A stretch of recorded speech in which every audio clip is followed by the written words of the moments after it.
चुनावी लोकतंत्र में सिर्फ वोट के लिए विवाद ही लंबा नहीं चलता, बल्कि कानून के घटघरे में खड़े माननीय नेताओं को सजा दिलाने के मामले भी बहुत लंबे चलते हैं। और आज इस खबर पर दस्तक की जरूरत इसलिए है क्योंकि लखीमपुर खीरी के तिकुनिया में किसानों को कुचलने का आरोपी केंद्रीय गृह राज्य मंत्री अजय मिश्रा टेनी का बेटा आशीष मिश्रा मोनू जमानत पर जेल से बाहर आ गया है। आज ही चारा घोटाले के 27 साल पुराने 5वें केस में लालू प्रसाद यादव को दोषी ठहराया गया है। हम इन दोनों खबरों के बीच में हम कुछ आंकड़े आपको दिखाते हैं और उन आंकड़ों से हमें यह पता चलेगा कि कैसे हमारे देश में जो रसूखदार हैं वो छूट जाते हैं और कई सारे लोग ऐसे हैं जो जेल में बंद रहते हैं। गृह मंत्रालय ने इसी महीने हमें ये एक आंकड़ा दिया है, यही बताया है। गृह मंत्रालय के आंकड़ों के अनुसार हम आपको बताएंगे कि हमारे देश में कितने लोग जेल में बंद हैं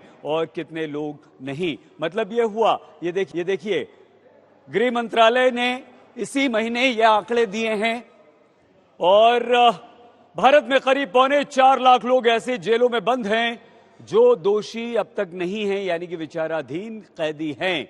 गृह मंत्रालय की रिपोर्ट के अनुसार 3128 विचाराधीन कैदी ऐसे हैं जो 5 साल से ज्यादा समय से जेल में बंद चल रहे हैं। ये देखिए आंकड़े यहां पर हम आपको दिखा रहे हैं। इसके अलावा हम आगे बढ़े दूसरे ग्राफिक्स की तरफ, मतलब 16,603 कैदी ऐसे हैं जिनका दोष अभी तक सिद्ध नहीं हुआ, लेकिन 3 से 5 साल बीत गए और ये अभी सभी जेल में बंद हैं, जेल से बाहर ये लोग नहीं आए हैं। और हमारे देश का उत्तर प्रदेश वो राज्य है जहां सबसे ज्यादा विचाराधीन कैदी जेल में बंद हैं, जिनकी संख्या 80,557 है। दूसरे नंबर पर बिहार आता है जहां की जेलों में 44,187 कैदी निर्दोष या दोष के बीच खड़े होकर इंतजार करते हुए जेलों में बंद हैं। आप अंदाजा लगाइए, इनमें ज्यादातर कैदी वो होते हैं जो गरीब हैं, जिनके पास मुकदमे की तारीखें लेने का पैसा तक नहीं होता। और इन्हीं उत्तर प्रदेश और बिहार से आई 2 खबरें हमारे सामने हैं। आज लखीमपुर में किसानों को कुचलने के आरोपी को जमानत मिल गई है। लालू प्रसाद यादव को 2.5 दशक पुराने 5वें केस में दोषी सिद्ध किया गया है।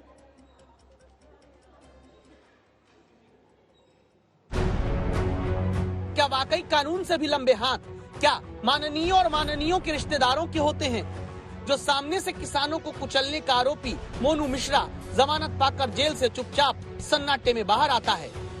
सरकारी जांच टीम की चार्जशीट में सुनियोजित साजिश रचने का केंद्रीय मंत्री का आरोपी बेटा मोनू मिश्रा हाई कोर्ट से जमानत मिलने के चौथे दिन जेल से बाहर आकर बंद गाड़ी में बिना कुछ कहे घर पहुंच जाता है। कोर्ट से 3 लाख की छोटी मांगी गई थी, 3 लाख की तो छोटी दाखिल कर दी गई। ऐसा भी कुछ प्रतिबंध है कि शहर के बाहर नहीं जा सकेंगे? नहीं, शहर के ऐसा कोई प्रतिबंध नहीं है, शहर के बाहर नहीं जाएंगे, ऐसा कोई प्रतिबंध नहीं। राज्य के बाहर या देश के बाहर?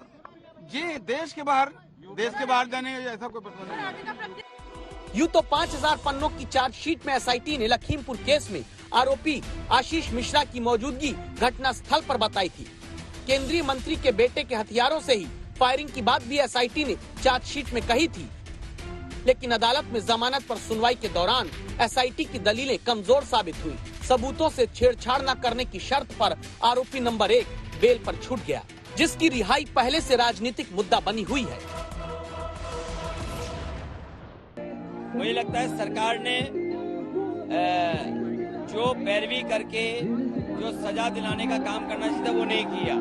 पूरे देश और दुनिया ने देखा कि किस तरीके से जीप से किसान कुचल दिए गए, और आज भी पूरे प्रदेश और देश का किसान ये मानता है कि भारतीय जनता पार्टी की वजह से उन किसानों की जान गई है। आज उस लड़के को जमानत मिली है, थोड़े ही दिनों में खुल के घूमेगा फिर से, जिसने आपको कुचल डाला। इस सरकार ने किसको बचाया?